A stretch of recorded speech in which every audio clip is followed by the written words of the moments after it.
ಶ್ರೀ ಮಾತ್ರೆಯೇ ನಮಃ. ಶ್ರೀ ಮಹಾಗಣಾಧಿಪತಿಯೇ ನಮಃ. ಎಲ್ಲರಿಗೂ ಶುಭಾಶಯಗಳು. ಇಂದು ಮಂಗಳವಾರ ಆಗಸ್ಟ್ 11. ಇಂದು ರಾತ್ರಿ ನಿಮ್ಮ ಜೀವನದಲ್ಲಿ ಅದ್ಭುತವಾದ ನಂಬಲಾಗದ ಬದಲಾವಣೆ ಸಂಭವಿಸುತ್ತದೆ ಎಂದರೆ ನೀವು ನಂಬುತ್ತೀರಾ? ಹಲವು ವರ್ಷಗಳಿಂದ ನಿಮ್ಮ ಮನೆಯನ್ನು ಕಾಡುತ್ತಿದ್ದ ನಕಾರಾತ್ಮಕ ಶಕ್ತಿಗಳು ಅಥವಾ ದುಷ್ಟ ಶಕ್ತಿಗಳು ಅಥವಾ ದುಷ್ಟ ಜನರು ಇಂದು ಸಂಪೂರ್ಣವಾಗಿ ದೂರವಾಗುತ್ತಾರೆ.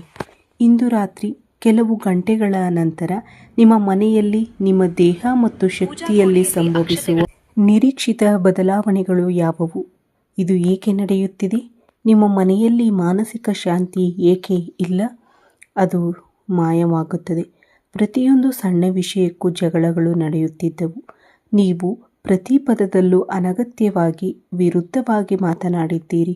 ನೀವು ನಷ್ಟಗಳು, ತೊಂದರೆಗಳು ಮತ್ತು ಸಮಸ್ಯೆಗಳನ್ನು ಸಂಪೂರ್ಣವಾಗಿ ಎದುರಿಸಿದ್ದೀರಿ ಮತ್ತು ಇಂದು ನೀವು ಅನಾರೋಗ್ಯದಿಂದಾಗಿ ಗಂಭೀರ ತೊಂದರೆಗಳನ್ನು ಅನುಭವಿಸುತ್ತಿದ್ದೀರಿ. ಆದರೆ ರಾತ್ರಿ 8 ಗಂಟೆಯ ನಂತರ ಒಂದು ದೊಡ್ಡ ಯೋಗ ಸೇನಾಪಡೆ, ದೈವಿಕ ರಕ್ಷಣಾತ್ಮಕ ಗುರಾಣಿ ನಿಮ್ಮ ಮನೆಗೆ ಪ್ರವೇಶಿಸಿ ನಿಮ್ಮ ಒಂಟಿತನವನ್ನು ಪ್ರವೇಶಿಸುತ್ತದೆ. ಈ ಎಲ್ಲ ವಿಷಯಗಳನ್ನು ನೀವು ತಿಳಿದಿದ್ದರೆ ನೀವು ನಿಜವಾಗಿಯೂ ಆಶ್ಚರ್ಯಚಕಿತರಾಗಿರುವಿರಿ. ಇಂದು ಈ ವಿಡಿಯೋದಲ್ಲಿ ಈ ರಾಶಿಯವರು ತಮ್ಮ ಜಾತಕದಲ್ಲಿನ ಅದ್ಭುತ ವಿಕಸನ ಮತ್ತು ಅದರ ಇಂದಿನ ಆಂತರಿಕ ಅರ್ಥವನ್ನು ನಾನು ಕನ್ನಡದಲ್ಲಿ ವಿವರವಾಗಿ ವಿಶ್ಲೇಷಿಸುತ್ತೇನೆ. ಆದ್ದರಿಂದ ನೀವು ಈ ವಿಡಿಯೋವನ್ನು ಯಾವುದೇ ಡಿಸ್ಟರ್ಬೆನ್ಸ್ ಇಲ್ಲದೆ ಕೊನೆಯವರೆಗೂ ನೋಡುತ್ತೀರಿ ಎಂದು ನಾನು ಭಾವಿಸುತ್ತೇನೆ. ಈಗ ನಾವು ವಿಡಿಯೋಗೆ ಹೋಗೋಣ.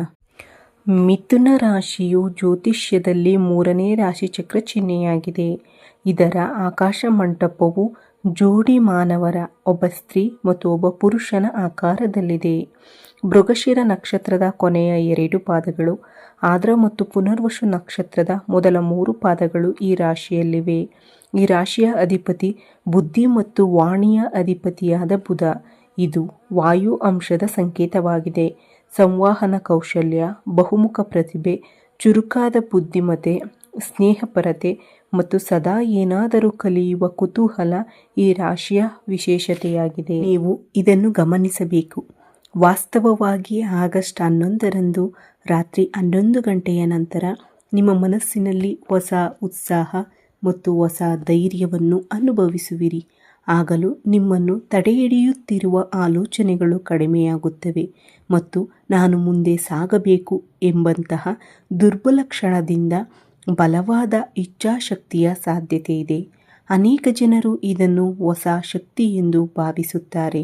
ಸಾಮಾನ್ಯವಾಗಿ ಸ್ವಭಾವತಃ ಆಳವಾಗಿರುವವರು ಸಹ ಪ್ರತಿಕೂಲ ಪರಿಸ್ಥಿತಿಗಳು ದೀರ್ಘಕಾಲದವರೆಗೆ ಮುಂದುವರೆದರೆ ಅವುಗಳ ಪ್ರಭಾವವು ಮನಸ್ಸಿನ ಮೇಲೆ ಅನುಭವಿಸುತ್ತದೆ ಮತ್ತು ಇಂದು ಆ ನಕಾರಾತ್ಮಕ ಪರಿಣಾಮಗಳು ನಿಧಾನವಾಗಿ ಕಡಿಮೆಯಾಗುತ್ತವೆ ಮತ್ತು ಹೊಸ ಭರವಸೆ ಮತ್ತು ಆತ್ಮವಿಶ್ವಾಸ ಹೆಚ್ಚಾಗುತ್ತದೆ.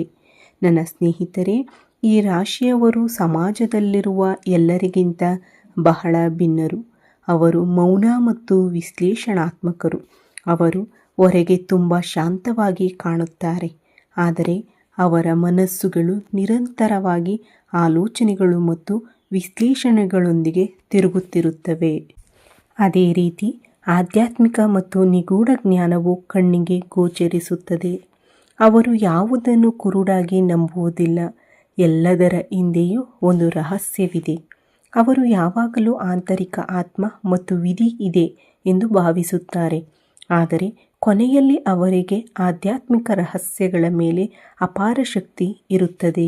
ಕೆಲವು ಜನರು ಹಿಂದೆ ಸ್ವಲ್ಪವೂ ನಂಬದಿದ್ದರೂ ಈಗ ನಂಬಲೇಬೇಕು. ಅವರು ಯಾವುದೇ ಕಷ್ಟವನ್ನು ಮೌನವಾಗಿ ಸಹಿಸಿಕೊಳ್ಳುತ್ತಾರೆ ಮತ್ತು ತಮ್ಮ ದುಃಖದ ಬಗ್ಗೆ ಇತರರಿಗೆ ಹೇಳಲು ಬಯಸುವುದಿಲ್ಲ. ಅವರು ಕಷ್ಟದಲ್ಲಿರುವವರಿಗೆ ಸಹಾಯ ಮಾಡಲು ಇದ್ದಾರೆ. ಅವರು ಕಷ್ಟದಲ್ಲಿದ್ದರೂ ಸಹ ಇತರರಿಗೆ ಸಹಾಯ ಮಾಡಲು ಮುಂದೆ ಬರುತ್ತಾರೆ. ಮತ್ತು ಇಂದಿನ ಮುಖ್ಯ ಸಮಸ್ಯೆ ಏನು? ಇಂದು ಏನಾಗುತ್ತಿದೆ? ವಿಶೇಷವಾಗಿ ಅನೇಕ ಜನರು ಅರ್ಥ ಮಾಡಿಕೊಳ್ಳುತ್ತಾರೆ. ಇಲ್ಲದ ಗೊಂದಲದ ಸಂದರ್ಭಗಳು ಇರುತ್ತವೆ, ಏಕೆಂದರೆ ಸ್ನೇಹಿತರೆ, ಈ ರೀತಿಯ ಏನಾದರೂ ನಿಮ್ಮ ಮನೆಯಿಂದ ಹೊರಗೆ ಹೋಗುತ್ತದೆ ಎಂದು ನಾವು ಹೇಳಿದಾಗ ನಾವು ಇಷ್ಟಪಡುವ ಜನರು ಹೊರಗೆ ಹೋಗುತ್ತಾರೆ ಎಂದು ಅನೇಕ ಜನರು ಭಾವಿಸುತ್ತಾರೆ. ಇಲ್ಲ ನನ್ನ ಸ್ನೇಹಿತರೆ, ಇಂದು ನಿಮ್ಮ ಮನೆಯಿಂದ ಒಂದು ದುಷ್ಟಶಕ್ತಿ ಹೊರಗೆ ಹೋಗುತ್ತದೆ. ಆ ದುಷ್ಟ ಪ್ರಭಾವವು ಸಂಪೂರ್ಣವಾಗಿ ತೆಗೆದುಹಾಕಲ್ಪಡುತ್ತದೆ.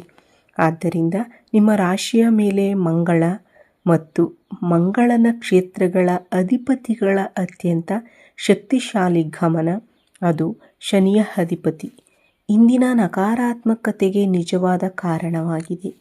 ನಿಮ್ಮ ಮನೆಯಲ್ಲಿನ ಎಲ್ಲ ತೊಂದರೆಗಳಿಗೆ ಕಾರಣವೆಂದರೆ ನಾವು ಯಾರಿಗೂ ಹಾನಿ ಮಾಡಿಲ್ಲ. ಹಾಗಾದರೆ ನಮ್ಮ ಮನೆಯಲ್ಲಿ ಶಾಂತಿ ಏಕೆ ಇಲ್ಲ? ಏಕೆಂದರೆ ಮನೆಯಲ್ಲಿ ಪ್ರತಿಯೊಂದು ಸಣ್ಣ ವಿಷಯಕ್ಕೂ ಘರ್ಷಣೆಗಳು ನಡೆಯುತ್ತಿವೆ ಎಂದು ನೀವು ಬಹಳ ಸಮಯದಿಂದ ಭಾವಿಸುತ್ತಿದ್ದೀರಿ. ಈ ರಾಶಿಯವರು ಶನಿಯ ಪ್ರಭಾವದಿಂದಾಗಿ ಸ್ವಾಭಾವಿಕವಾಗಿಯೇ ತುಂಬ ತಾಳ್ಮೆಯಿಂದಿರುತ್ತಾರೆ. ಅಲ್ಲದೆ ಈ ಮನೆಯ ವಾತಾವರಣವನ್ನು ತಲುಪಿರುವ ಎಲ್ಲ ನಕಾರಾತ್ಮಕ ಅಲೆಗಳು ನಿಮ್ಮ ಮನೆಯಲ್ಲಿ ಲಕ್ಷ್ಮೀದೇವಿಯ ಕೃಪೆಯನ್ನು ಮಾನವ ದೃಷ್ಟಿ ಅಥವಾ ನಕಾರಾತ್ಮಕ ಶಕ್ತಿಗಳ ವಿರುದ್ಧ ತಡೆಯುತ್ತಿವೆ. ಮತ್ತು ಕೆಲವೊಮ್ಮೆ ಮನೆಯಲ್ಲಿ ಒಂದು ರೀತಿಯ ಭಾರವಿರುತ್ತದೆ. ನಾವು ಮಲಗಿದಾಗ ನಮ್ಮ ದೇಹವು ಭಾರವಾಗಿರುತ್ತದೆ. ಕೆಲವೊಮ್ಮೆ ನಮಗೆ ಹುಚ್ಚು ಕನಸುಗಳು ಬೀಳುತ್ತವೆ. ನಮ್ಮ ದೇಹ ಅಥವಾ ಕೈಯಲ್ಲಿ ಹಣ ಭಾರವಾಗಿರುತ್ತದೆ. ಸ್ಥಿರತೆಯ ಕೊರತೆಯು ದುಷ್ಟಶಕ್ತಿಗಳ ಪರಿಣಾಮವಲ್ಲ ಎಂಬುದನ್ನು ನೀವು ಗಮನಿಸಬೇಕು. ಮತ್ತು ಇಂದು ರಾತ್ರಿ ನಿಖರವಾಗಿ 8 ಗಂಟೆಯ ನಂತರ ಅಂತಹ ಒಂದು ಘಟನೆ ಸಂಭವಿಸುತ್ತದೆ. ಇಂತಹ ಸಮಯದಲ್ಲಿ ಇಂದಿನ ಗ್ರಹ ಸ್ಥಾನಗಳು ಅದ್ಭುತವಾಗಿವೆ. ಆಕಾಶ ಮತ್ತು ಆಧ್ಯಾತ್ಮಿಕ ಶಕ್ತಿಗಳು ಸಹ ಪ್ರವೇಶಿಸಲಿವೆ. ಮತ್ತು ಮಂಗಳವಾರ ಮಂಗಳ ಮತ್ತು ವೀರಭದ್ರ ಸ್ವಾಮಿ ಮತ್ತು ಸುಬ್ರಹ್ಮಣ್ಯೇಶ್ವರ ಸ್ವಾಮಿಯ ಕ್ಷೇತ್ರ ಆಡಳಿತಗಾರರಿಗೆ ಸಂಬಂಧಿಸಿದ ದಿನವಾಗಿರುವುದರಿಂದ ಇಂದು ರಾತ್ರಿ 8 ಗಂಟೆಯ ನಂತರ ನಿಮ್ಮ ಮನೆಯನ್ನು ಹಲವು ವರ್ಷಗಳಿಂದ ಸುತ್ತುವರೆದಿರುವ ನಕಾರಾತ್ಮಕ ಶಕ್ತಿ ಅಥವಾ ದುಷ್ಟಶಕ್ತಿ ಶಾಶ್ವತವಾಗಿ ಹೊರಹೋಗುತ್ತದೆ. ಆ ಸಮಯದಲ್ಲಿ ನಿಮ್ಮ ಮನೆಯ ವಾತಾವರಣವು ಒಂದು ರೀತಿಯ ಅಪರಿಚಿತ ಶಾಂತತೆಯಿಂದ ತುಂಬಿರುತ್ತದೆ ಮತ್ತು ನೀವು ಅದನ್ನು ನಿಮ್ಮ ಪೂರ್ಣ ಹೃದಯದಿಂದ ನೋಡುತ್ತೀರಿ. ಮತ್ತು ದೈವಿಕ ಶಕ್ತಿಯು ನಿಮ್ಮನ್ನು ಹೇಗೆ ಪ್ರವೇಶಿಸುತ್ತದೆ ಅಂದರೆ, ಇಂದು ರಾತ್ರಿ 8 ಗಂಟೆಗಳ ನಂತರ ನೀವು ಅಭೂತಪೂರ್ವ ಬದಲಾವಣೆಗಳನ್ನು ಅನುಭವಿಸುವಿರಿ. ಈ ಎಲ್ಲ ವರ್ಷಗಳಲ್ಲಿ ನೀವು ನಿರಂತರವಾಗಿ ಮಂದ, ಭಯ ಮತ್ತು ರಕ್ಷಣೆಯಿಲ್ಲದ ಭಾವನೆಯನ್ನು ಅನುಭವಿಸುತ್ತಿದ್ದೀರಿ. ನಿಮ್ಮ ಮನಸ್ಸು ಇದ್ದಕ್ಕಿದ್ದಂತೆ ದೈಹಿಕ ಪ್ರಜ್ಞೆ ಮತ್ತು ಧೈರ್ಯವನ್ನು ಪಡೆಯುತ್ತದೆ. ಒಂದು ದೈವಿಕ ಶಕ್ತಿಯು ನಿಮ್ಮ ದೇಹವನ್ನು ಗುರಾಣಿಯಂತೆ ಪ್ರವೇಶಿಸುತ್ತದೆ ಮತ್ತು ನೀವು ಎದ್ದು ನಿಲ್ಲುತ್ತೀರಿ. ಮತ್ತು ನೀವು ಅದನ್ನು ಪೂರ್ಣ ಪ್ರಮಾಣದಲ್ಲಿ ಮಾಡುತ್ತಿದ್ದರೂ ಸಹ ನೀವು ಅದ್ಭುತವಾದ ಭಾವನೆಯನ್ನು ಅನುಭವಿಸುತ್ತೀರಿ. ಆದ್ದರಿಂದ ಅಂತಹ ಸಮಯದಲ್ಲಿ ನೀವು ಕೆಲವು ಮುನ್ನೆಚ್ಚರಿಕೆಗಳನ್ನು ತೆಗೆದುಕೊಳ್ಳಬೇಕು. ಆ ಮುನ್ನೆಚ್ಚರಿಕೆಗಳ ಹಿಂದೆ ಕೆಲವು ಕಾರಣಗಳಿವೆ. ಅದನ್ನು ನಾನು ಈಗ ನಿಮಗೆ ಹೇಳುತ್ತೇನೆ. ಇಂದು ಸಂಜೆ 6ರಿಂದ ರಾತ್ರಿ 9 ನಡುವೆ ಯಾರಾದರೂ ಮನೆಯಲ್ಲಿ ಶಾಂತ ಅಥವಾ ಶಾಂತಿಯುತ ವಾತಾವರಣದಲ್ಲಿದ್ದಾರೆ ಎಂದು ಖಚಿತಪಡಿಸಿಕೊಳ್ಳಿ.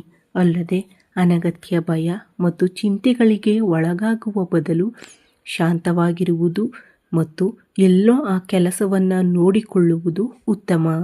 ವಿಶೇಷ ಅಂತಿಮ ಎಚ್ಚರಿಕೆ ಏನೆಂದರೆ, ಈ ರಾಶಿಯವರು ನೀವು ಇಂದು ಅನುಭವಿಸುವ ದೈವಿಕ ಶಕ್ತಿಯಂತಹ ಪವಿತ್ರ ಬೆಳವಣಿಗೆಯನ್ನು ನೀವು ಅನುಭವಿಸುವಿರಿ. ನಿಮ್ಮ ಅನುಭವದ ಬಗ್ಗೆ ಇತರರ ಮುಂದೆ ಹೆಮ್ಮೆ ಪಡಬೇಡಿ. ನಿಮ್ಮ ರಹಸ್ಯಗಳನ್ನು ಮತ್ತು ನಿಮ್ಮ ಮನೆಯ ವಿಶೇಷತೆಗಳನ್ನು ನೀವು ಇತರರೊಂದಿಗೆ ಹಂಚಿಕೊಂಡರೆ ಅದೃಷ್ಟ ದೇವತೆ ದೂರವಾಗುವ ಮತ್ತು ದುಷ್ಟ ದೇವತೆ ನಿಮ್ಮೊಂದಿಗಿರುವ ಸಾಧ್ಯತೆಗಳಿವೆ. ಇಂದಿನಿಂದ ನೀವು ಅಪಾರ ಧೈರ್ಯದಿಂದ ಮುಂದೆ ಹೆಜ್ಜೆ ಹಾಕಬೇಕೆಂದು ನಾನು ಬಯಸುತ್ತೇನೆ. ಸ್ನೇಹಿತರೆ, ಈ ವಿಡಿಯೋ ನಿಮಗೆ ಇಷ್ಟವಾದರೆ ಲೈಕ್ ಮಾಡಿ ಮತ್ತು ನಿಮ್ಮ ಸ್ನೇಹಿತರೊಂದಿಗೆ ಹಂಚಿಕೊಳ್ಳಿ. ಅಲ್ಲದೆ ನಮ್ಮ ಹೊಸ ವಿಡಿಯೋಗಳನ್ನು ತಕ್ಷಣ ಸ್ವೀಕರಿಸಲು ಬಯಸಿದರೆ ನಮ್ಮ ಚಾನಲ್ಗೆ ಚಂದಾದಾರರಾಗಿ. ಅಲ್ಲದೆ ಕಾಮೆಂಟ್ ಬಾಕ್ಸ್ನಲ್ಲಿ ಜೈ ಶ್ರೀಮನ್ನಾರಾಯಣ ಎಂದು ಕಾಮೆಂಟ್ ಮಾಡಿ. ಈ ವಿಡಿಯೋ ವೀಕ್ಷಿಸಿದ ನನ್ನೆಲ್ಲ ವೀಕ್ಷಕ ಬಂಧುಗಳಿಗೂ ಧನ್ಯವಾದಗಳು.